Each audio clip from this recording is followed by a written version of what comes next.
justice. No justice. No justice. What do we want? What do we want?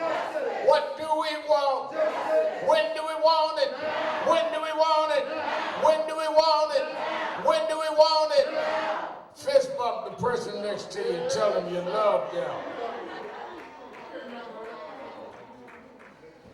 Certainly we're happy to be here another Saturday morning, Saturday Action Rally, to give our report on the action of National Action Network and around our community and around the nation.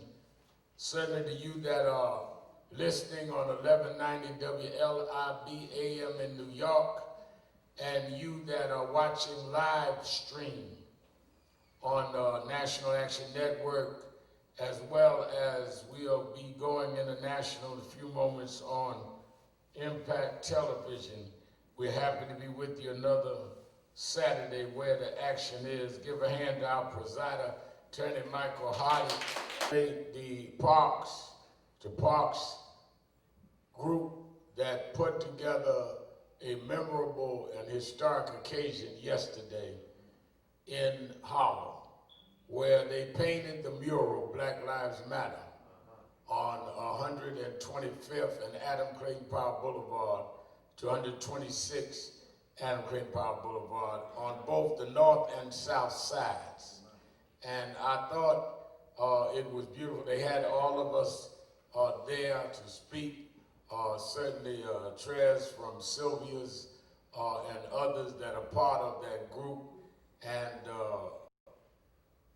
the significance of it is when I saw the mayor standing there next to Corey Weiss of the Central Park 5, now the exonerated 5, it showed what Black Lives Matter really means.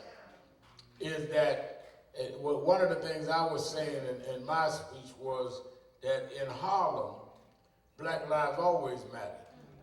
The question was getting others to recognize that we mattered. Right on that same corner, 125th and 7th, I used to see Adam Clayton Powell speak, and Dr. Ben, and others. So we fought for justice. We always mattered there, right down the block. The Apollo Theater where James Brown used to say it loud, I'm black and I'm proud. We always mattered. And to have Black Lives Matter painted in a mural in many places is great and significant, but none more significant than right here in Harlem. And I think that Trez and the whole Parks group ought to be given a lot of credit for that. And I like the fact they've got on both sides, the north and the south side of the street. So if you're driving up or down, you're going to see Black Lives Matter in Harlem. And I want to say that to segue in, if we really believe Black Lives Matter. Now, let's remember, Black Lives Matter as a slogan started when George Zimmerman was acquitted. So a lot of folk don't deal with history. If you don't get the right story, Rodney, you won't get to the right basis of what the story was intended for. I always say if you start with the wrong premise, you're going to get the wrong conclusion. If you say 2 and 2 is 6, and then 6 and 3 is 9, you end up counting wrong because you started wrong. Black Lives Matter started as a phrase, hashtag, when George Zimmerman was acquitted for killing Trayvon Martin. Y'all got me? When that night, the jury came back in Florida and said that they found George Zimmerman guilty of nothing. 3 young, brilliant black women wrote the hashtags Black Lives Matter in reaction to the fact that they felt the verdict said we didn't matter. So when they go through this, the actual phrase came out of the rejection of the value of our lives. The reason why I supported him is we fought to get Trayvon Martin's killer even arrested. You read one of the Black Lives Matter sisters' books, they said if we hadn't gone to Florida, they wouldn't have never arrested George Zimmerman. When I got involved in the case, we could not even get him arrested. We went down there and rallied, had a rally with 10,000 people, all that, just to get him arrested. And then they still acquitted him. That's why I keep telling y'all, just because they've charged some police in George Floyd and in Ahmaud Arbery, that is only one phase. We still have to deal with trials and law. Because they can arrest you, hope everybody cool down, wait a year, because these trials take time, and figure they can do what they want to do, which is what they did to Trayvon.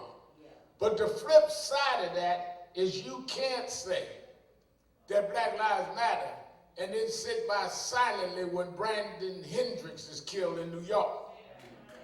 Black Lives Matter there too.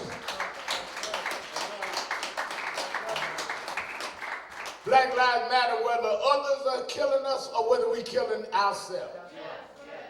Otherwise, you don't mean Black Lives Matter. It means you're only against others doing it. We got to do it on both sides of the equation. Our children,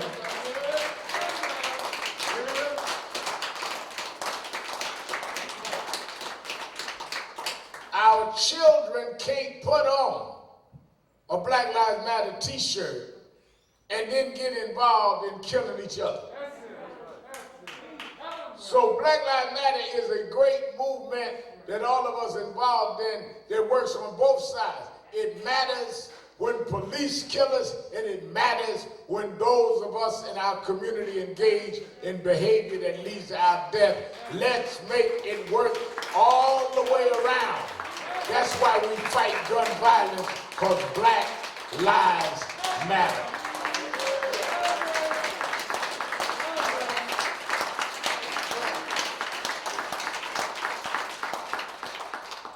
And in that spirit, let me call up Malaysia. Malaysia come up, who is president, Malaysia Freeman, who's the president of our Huddle Youth, and where's Chris Lane? Where Chris at? Chris usually up front showing how they hide you in the back. I got a call from Ashley, my daughter, who helps to, was co-founder of Huddle, saying that they wanted to do a vigil in the Bronx around the killing of Brandon this week. And I think it was Thursday, they went out, all of the elected officials came out and stood, and I was proud of them because I said that that is what the movement's about. They march on Floyd, they march on other things, but they have enough to understand Black Lives Matter with Brandon. And I told them that it was their thing. As much as I was watching it on FaceTime, I did not want to go because I wanted them to be the ones out front. Because I want young people to see young people that will stand up for the Brandons of this world.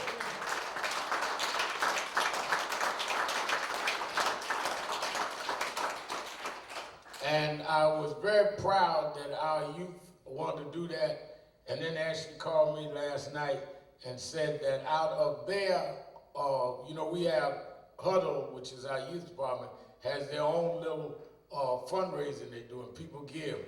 I've had a lady gave me a check the other day and said, that ain't for y'all, that's for Nan Huddle. And I said, well, I will sure tell them that. But they said that we want to help, Reverend Al. We watch what y'all do when there's victims of police brutality. We want to help, and they've instructed me to help this morning. And Brandon's mother and uncle is here. I think you heard from the uncle. I was listening in the back. And I want them to come forward because I've been authorized by them, and they're going to stand here with us. And they are given from the Youth of National Action Network.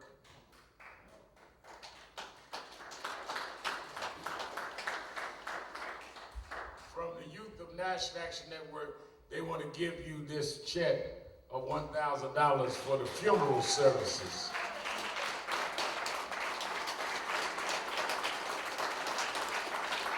They want to help make sure this family does not have to struggle to bury their son with dignity.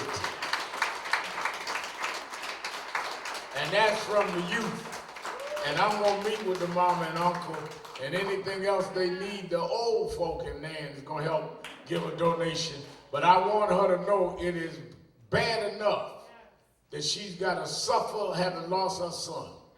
Nobody can replace the heartbreak. Children are supposed to bury their parents. Parents aren't supposed to bury their children, especially in senseless violence. But the least we could do is make sure she don't have to worry about how she's going to put it together to bury him with dignity.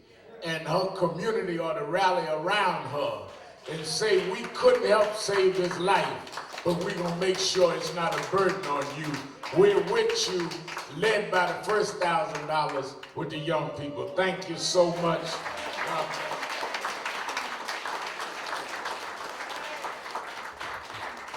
And I like what the uncle said, take the kids to church, take them to school.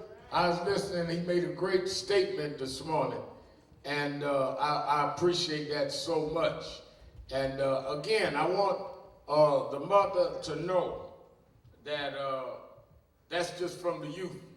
But we also will give what we can to help with the services. I don't know what they will cost, I don't know when they will, but the organization as a whole will also make a contribution.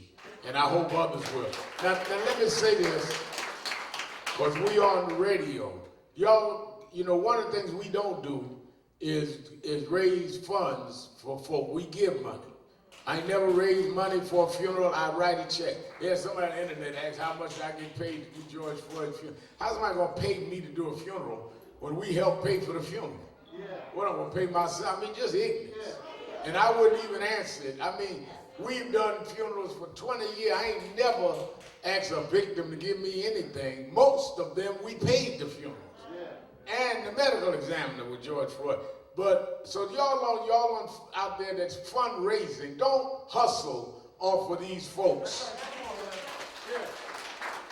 Give to them. Don't talk about we need the help. No, just write your check like I did.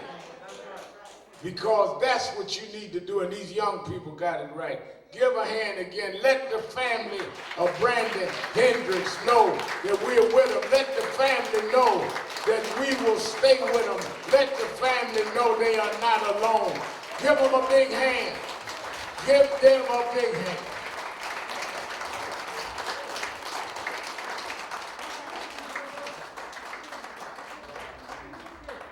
All right.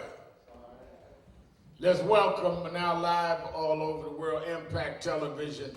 Let's welcome our Impact family. One of the things that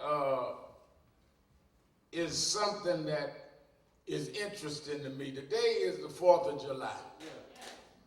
And we are following social mandates, so we don't, are we stopping people from coming at a certain amount?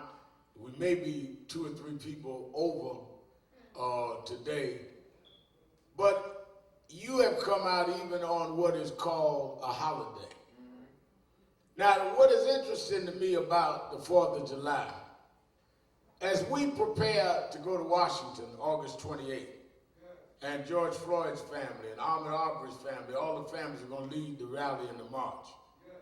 And people are asking me, well, Remal, what are we going to do with COVID going up? We're going to make sure everybody has a mask, gloves, come in our rally, get on our bus, because our rally is outdoors, and certainly that is less unsafe. And Northeast is not up with COVID virus. If it go up, we will then let you know how we're going to do that. I'm not having no craziness, but we are going to have the rally. So we're asking people around the country, and I've got people that have never rallied or marched before, calling saying they're coming to this rally. When you just look again at what is continuing to come out, this Elijah McClain case in Aurora, Colorado, where this young man, they grabbed him and injected him. And then they mocked what they did, laughed about it. And this did not happen in this last 30, 40 days. And all of these things are coming out because of a movement. What I do not want us to see is a moment that does not turn into a movement that ends in legislation. If we do not end up with new laws, then this moment will have been a fleeting moment and not a movement for real change. That's why, Philip Craig, we're having a march on Washington, because the national government, the Congress and the Senate must make federal law.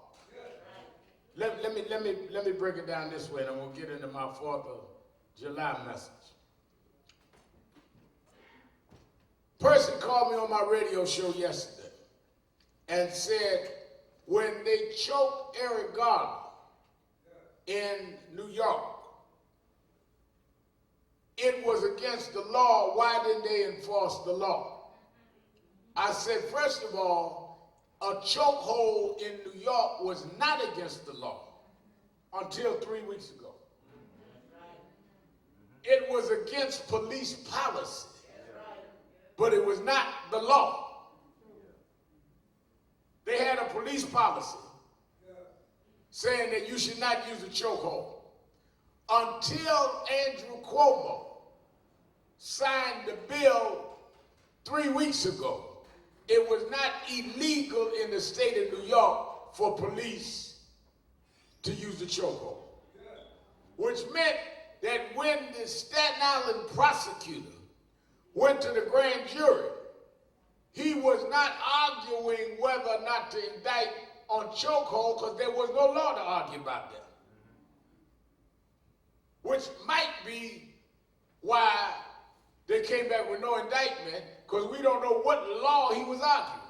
One of the things that we've always argued about is that grand jury proceedings are private and only the DA goes in, which means that if the DA wants to indict or not indict, he can just about, or she can just about get what they want.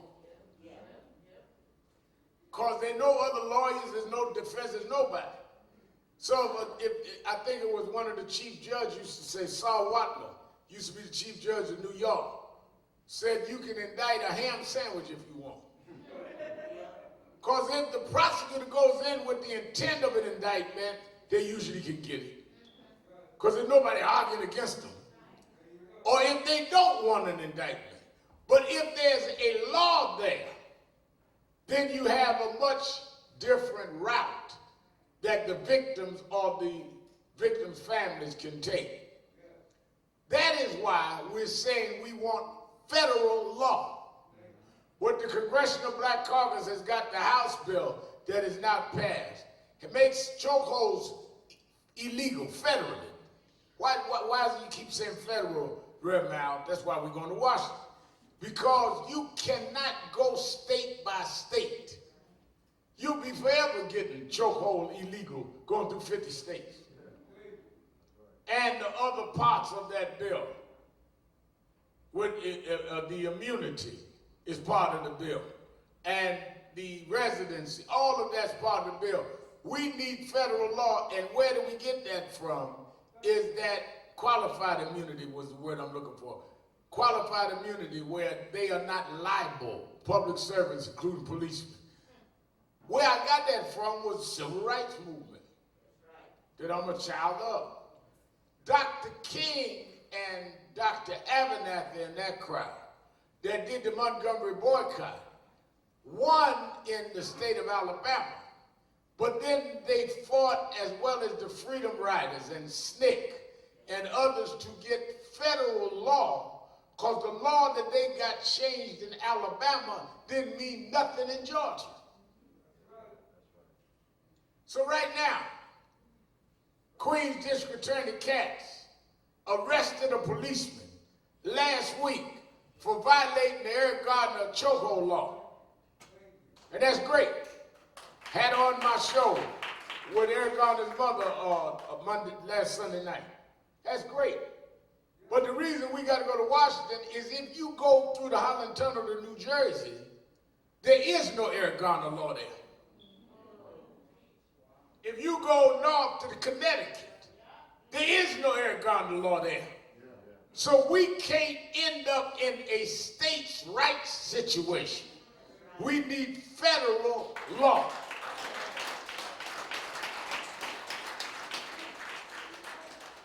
So in the middle of all of this celebration today, of the 4th of July, when I looked last night and see the president in North Dakota standing on land that was ripped off by the Native Americans, ripped off from the Native Americans. They violated a treaty to return the land and then built Mount Rushmore on the land. And they carved out presidents on Mount Rushmore, 2 of which owned slaves.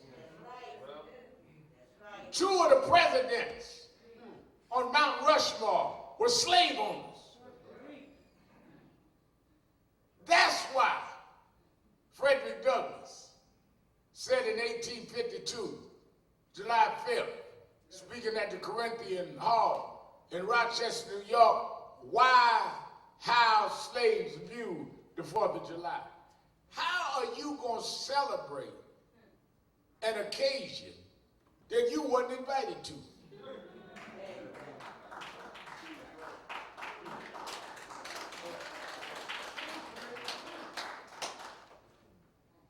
(1776), July 4th, when the colonies, declared independence, and they had the independence parties.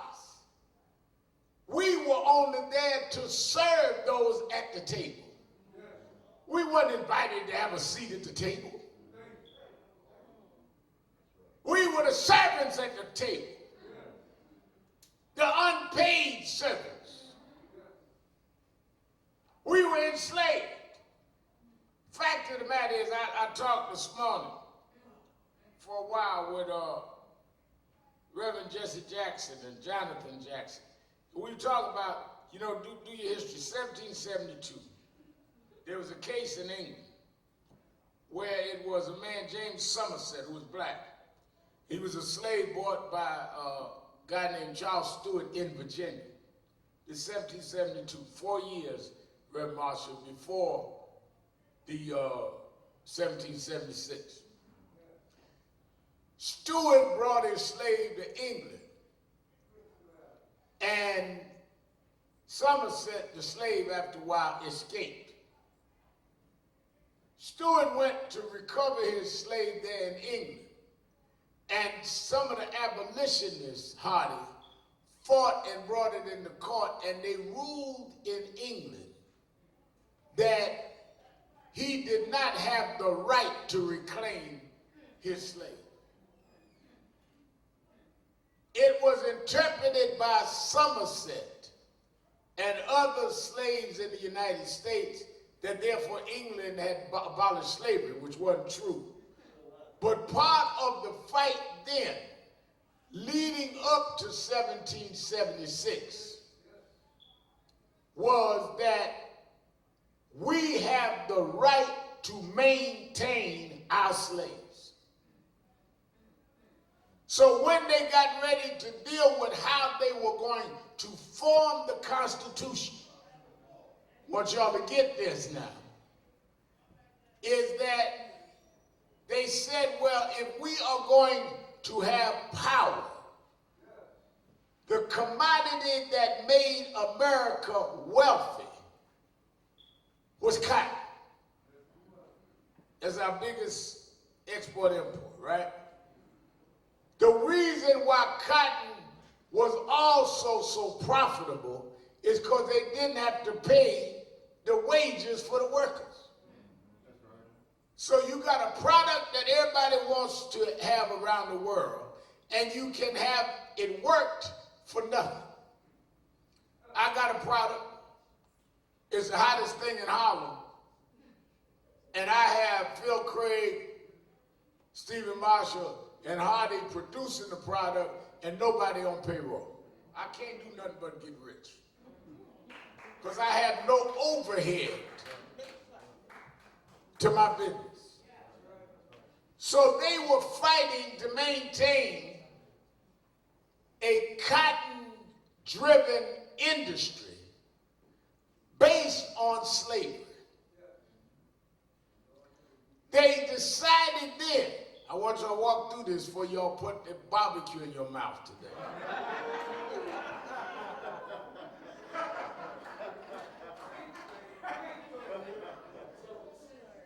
They decided then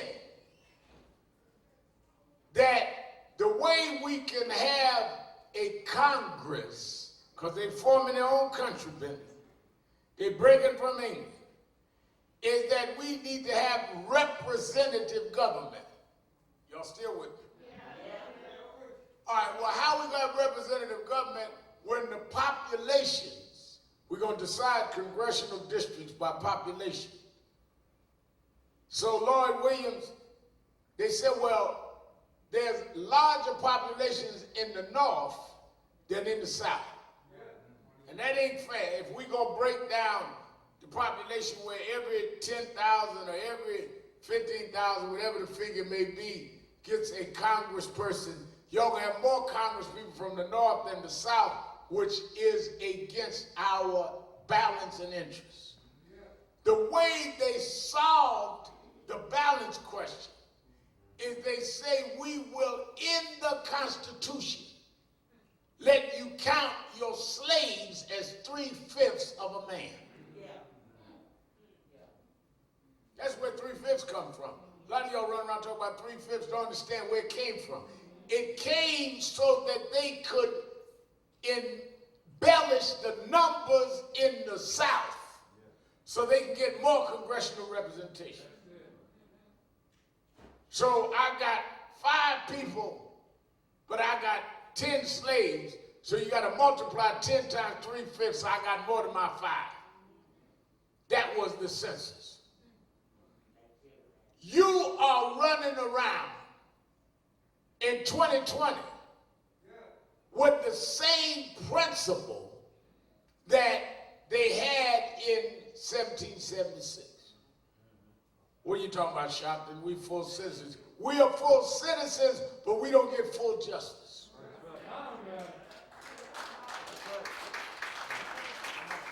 Because just like we were counted as only 3/5 by law and constitution at the beginning of the country, we are still the ones that only get a portion of the jobs, of the bank loans, and of justice in the courthouse.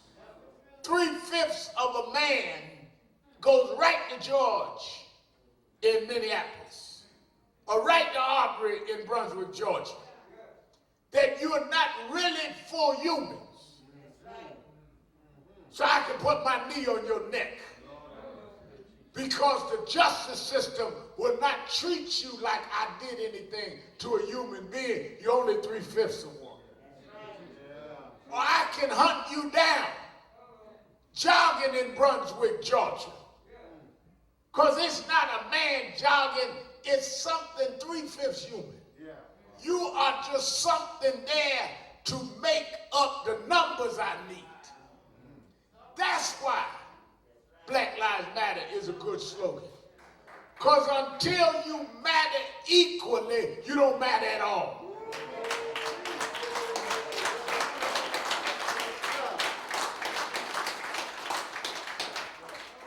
So let me get this right. They make their break with England. They decide that they're going to build their own country. done wiped out Native Americans, took land that others had inhabited, discovered inhabited land.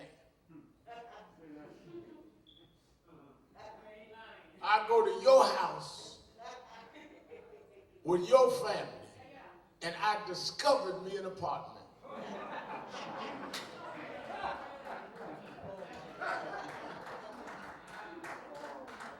And after I discover it, I'm going to sit down at your dining room table, and I'm going to establish the new laws in my discovered house. And I'm going to count your kids as 3/5 human.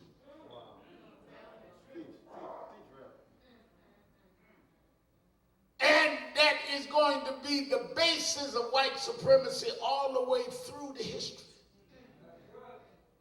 And I got them so off focus that in 2020 they gonna be partying and drinking Kool-Aid and vodka and eating barbecue, celebrating what I did to them in the middle of a pandemic. They got a party they don't call it Harlem. They're talking about people, they expect 2,000 people. You're going to be out there doing the boogie woogie. If I call a march, is it healthy? But somebody call a party, what's the address? Trained slave behavior.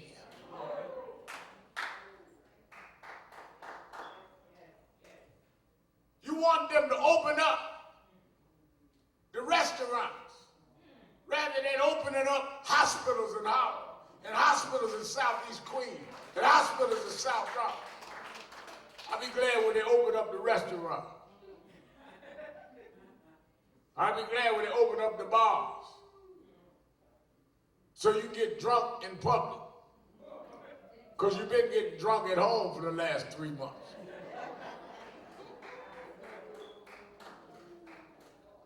Remember how you gonna spend the 4th? What does the 4th mean?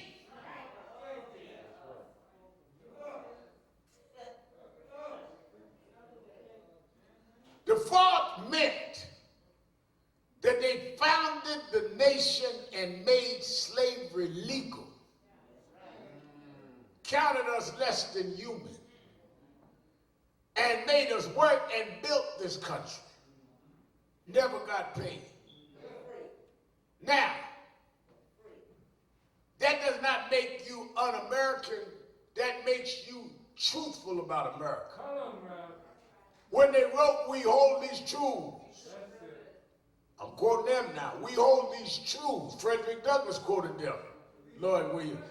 "We hold these truths." Well, if you're going to hold the truths, tell the truth.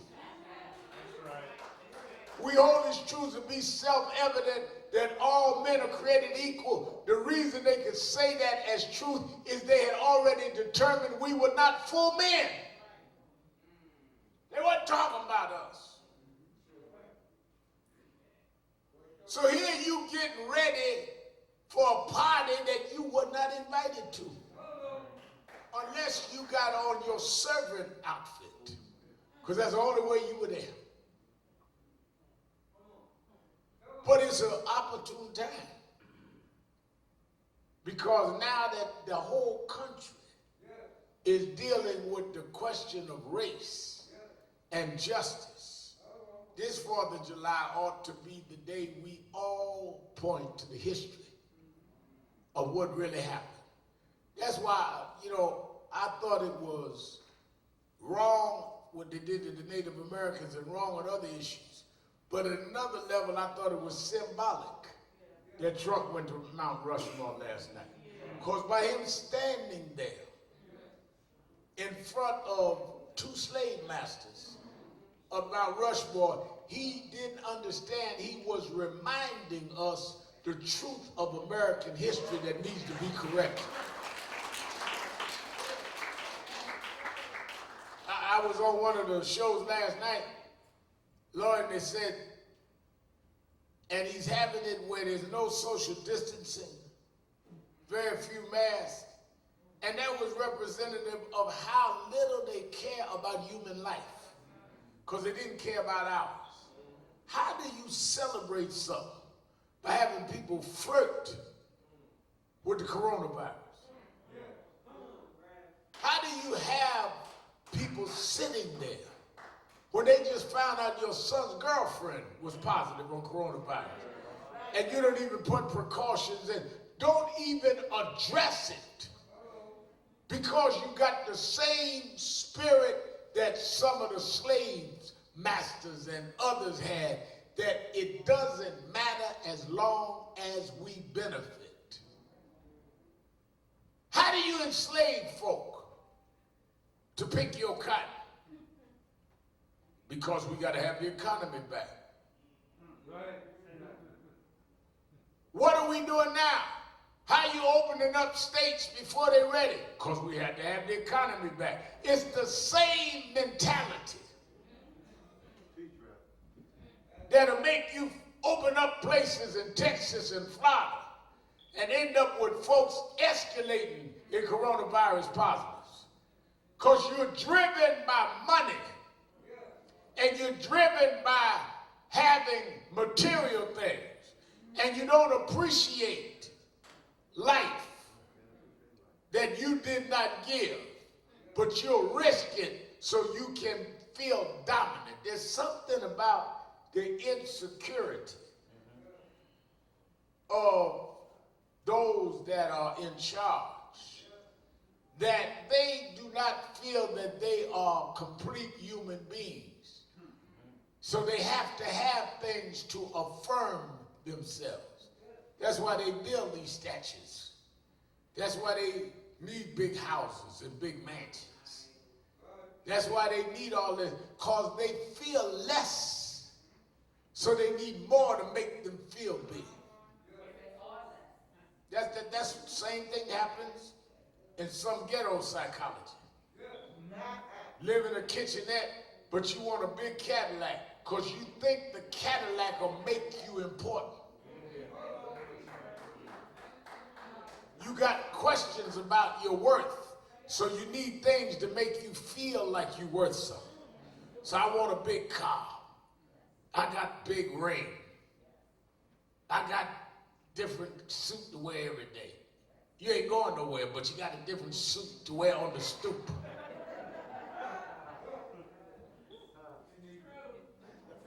I was growing up in Brownsville. Guy got dressed every day, different outfit to sit on the stoop. Another guy 2 blocks from me used to get him every morning.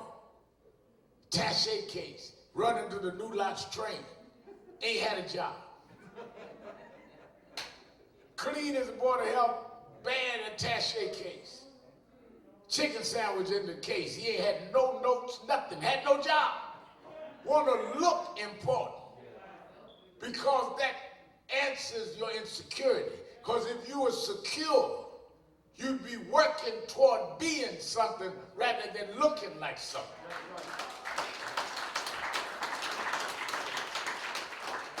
The same energy you put in building a front, you can make a reality.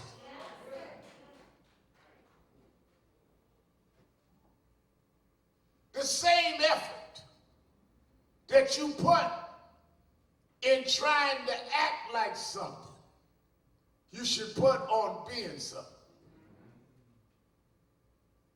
People that are insecure, that's why you see a guy like Trump gotta always tell you how smart he is. Yeah. You ever watch Trump? I know it's challenging. But every time he speaks or press conference, he talks about how smart he is. And I can figure that out. Anybody got to tell you they smart, got questions about it themselves.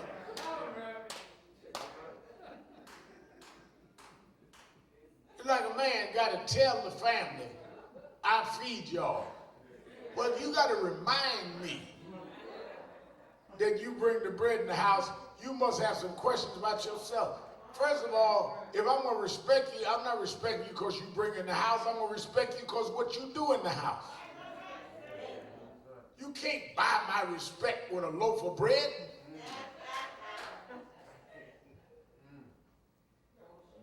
I pay for everything in here. Well, somebody else will pay for it. Do it mean I'm supposed to love them? If love is based on that, then you ain't got no love. And that is what this country was built on, the value of cotton that they didn't pay for. And now, the great-grandchildren and grandchildren of those slave masters have drawn the veil off, and they're looking at their own history and saying this is wrong, and marching with the grandchildren and great-grandchildren of slaves, saying we got to do something about this.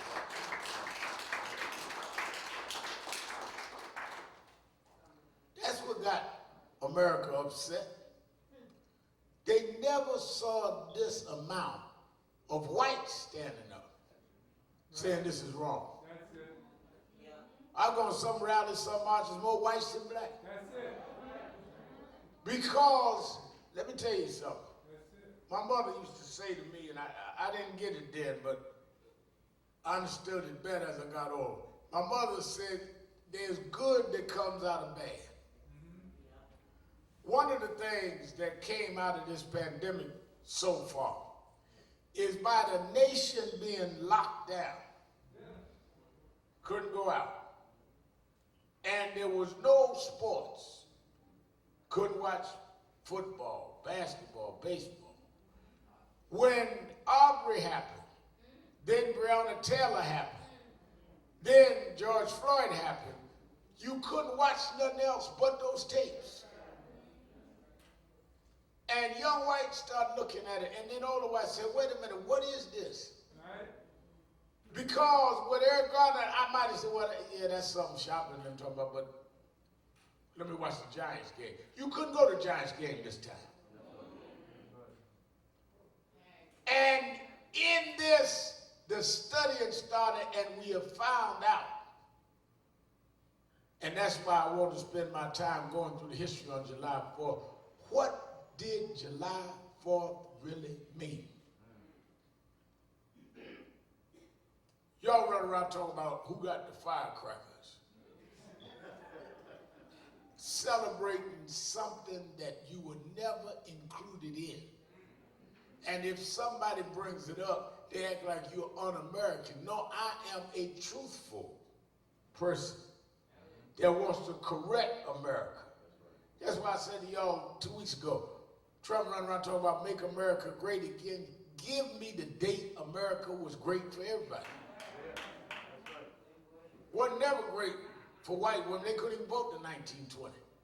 They didn't even let their own wives, their own mama vote. Yeah, tell them. Wasn't great for blacks, wasn't great for Native Americans, wasn't great for immigrants. When was America great? Again suggests that there was a time we were great. When was it, Mr. Trump? Or it might have been great for you, white male landowner. But it was great at the expense of others. And now the others are saying, we ain't going with that no more. That's why part of the job of those of us that are freedom fighters, part of the job of the Al Sharptons, the Philip Craigs, is to remind you of the truth so you can therefore be prepared to do what you need to do. That famous story about when they gave Harriet Tubman the award for building the Underground Railroad and freeing slaves, and said to her, we're giving you this award because you're a great gladiator, great freedom fighter. You built an underground railroad that freed 500 slaves. And Harriet Tubman said, Katrina, I would have freed more if I could have convinced them they were slaves. The worst part of this is not only did they put in the Constitution, we were 3/5 human, the worst part is when they convince us we're less than human. Bad enough for the slave master to make you a slave. It's worse when you feel you were born only to be a slave. Bad enough when they break up our families. It's worse when our kids feel that they should belong to a gang and not a family. Yeah. That's why I fight for George Floyd and Brandon Hendricks.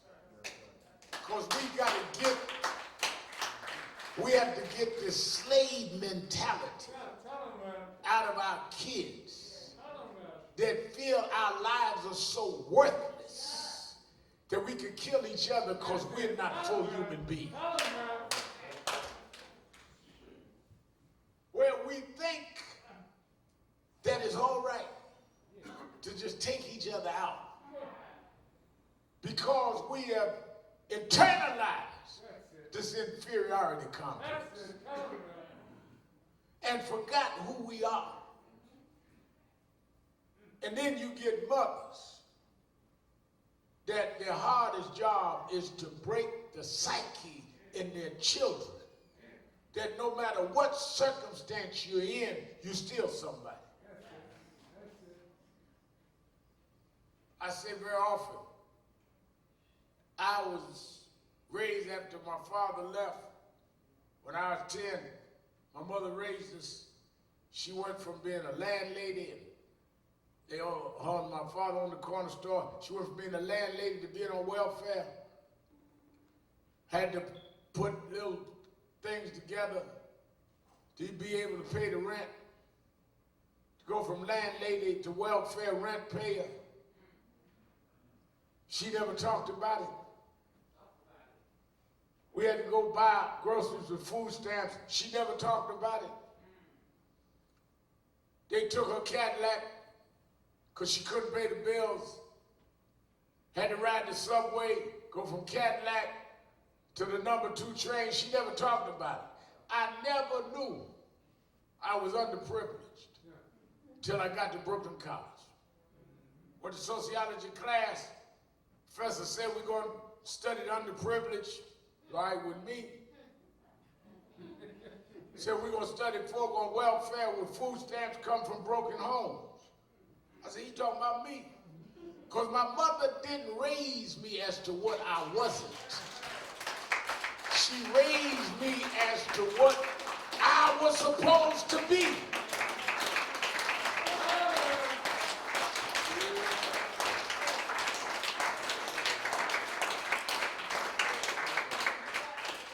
Nobody told me what I couldn't be.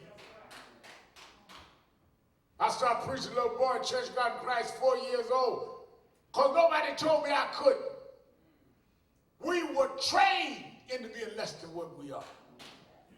And we got to break that. That's why you read the Bible.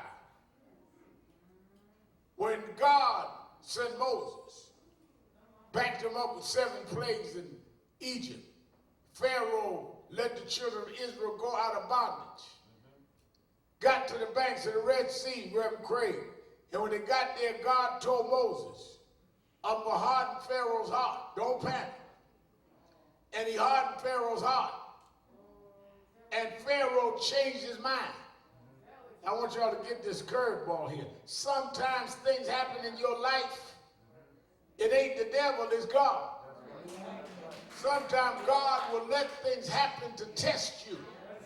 Sometimes you get a problem, you get a situation, and you say, oh, the devil messing with me. No, it may be God trying to strengthen you. And they got to the banks of the Red Sea. They heard Pharaoh's chariots coming. And they turned on Moses. Here, man, done brought you out of bondage. Walked you out of slavery. And as soon as something happened, you turn on him. Oh, it remind you of some of the folk here today. Leaders stand with you, fight for you, get criticized, scandalized, help you when nobody would. And the minute you hit a bad day, sell out Negroes. We ain't got no leadership. Just like them at the banks of the Red Sea. But don't panic. If you know God sent you, just stretch your rod out. And Moses stretched his rod out, dry land in the middle of the Red Sea. You know the story. They marched across the Red Sea. And Brother Pate, Moses got them on the other side. Pharaoh's army figured they could run behind them and still capture them. But one thing I know about God is if God gives you a route, the wicked can't follow that route. You might see it, but it ain't your road. You can't travel my road. God clapped his hand, drowned Pharaoh's army. They still turned on God. Wandered in the wilderness 40 years. Then Joshua took them across the Jordan. I'm going somewhere with this. When they got across the Jordan, opened up the Jordan River just like they opened the Red Sea, walked through dry land. But before they closed the river, they said, get 12 stones, one of each of the 12 tribes of Israel. Well, why are we going to get these stones? We're going to build a monument here. Well, why are we going to build a monument? We know that God brought us through. We learned the lessons of the Red Sea. We learned about the wandering in the 40 years in the wilderness. No, it said one day your children will ask, what do these stones mean? We ain't building these stones for Dominique and Ashley. One day Marcus Al will ask, what does this mean? And that's when you could tell them that when everything else failed, God made a way. And you were born and anointed and appointed by God himself.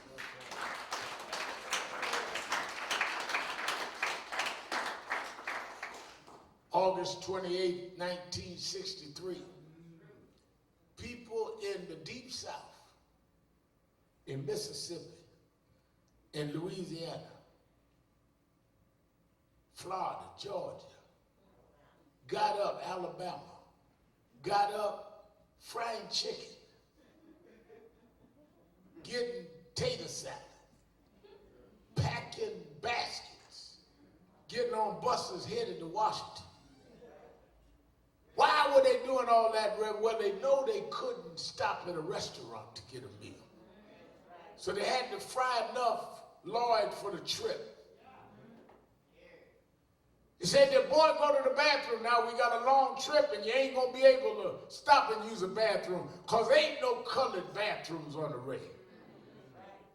And they went on the side of the road on the way to Washington. Slept in the back of the cars because they're on their way to Washington. Why are you going? Because we going up there to meet Dr. King, to get civil rights, to get where we could eat and sleep like everybody else pay taxes. Where y'all going in Washington? We going to the Lincoln Memorial. Why are you going to Lincoln Memorial? Because when he signed that Emancipation Proclamation, he promised that we'd be full citizens. He promised that we'd be emancipated. And we're going to meet Reverend King at Lincoln's Memorial to challenge the promise. Well, Reverend Stephen Marshall, August 28, 2020.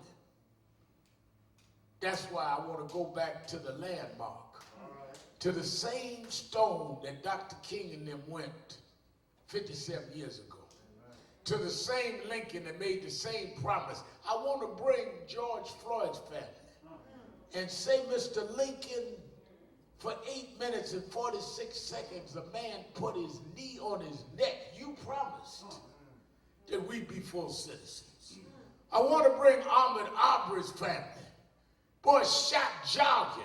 You promised if we fought to protect the Union that we'd be full citizens. Want to bring Breonna Taylor's mama.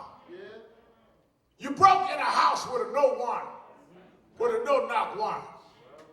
Shot her in her bed when a boyfriend tried to defend himself. Mr. Lincoln, you promised that if we fought Robert E. Lee and backed the Confederates back, that we'd get the same rights as everybody else. I'm going to the landmark where Dr. King talked about he had a dream, because I still have that dream. And I don't need no barbecue on the 4th of July. It wasn't my party. I want to get on the bus and stand up and redeem what you did and what you continue to do. Because the same God that met Joshua after he brought him across the Jordan is still on the throne. And you didn't keep your promise, but God keeps his promises. He promised if I stand up, he'd hold me up. He promised if I made one step, he'd make two. He promised that if I opened up my mouth, he'd speak for me. I'm standing on his promises. I'm standing on his promises. I'm standing on his promises. There was a singer in the early 60s named Sam Cooke. Sam Cooke come out of the black church. Start singing secular music. And no matter how popular and big he got, he still was a black man in this country. He went to check in. He was on the road touring. And he went to check in a hotel in Shreveport, Louisiana. And they wouldn't rent him a room because of the color of his skin. Big star, big money. But it was just another nigger to them. Sam Cooke sat down and wrote a song that became a theme song of the rejected, a theme song of those that wasn't good enough to stay in the hotel. He said, I was born by a river in a little tent. And just like that river, I've been running ever since. Y'all see me as a star, but it's been a long, hard road coming. But a change gonna come. Change gonna come. I was born by the river in a little tent. Oh, just like the river I've been running ever since. It's been a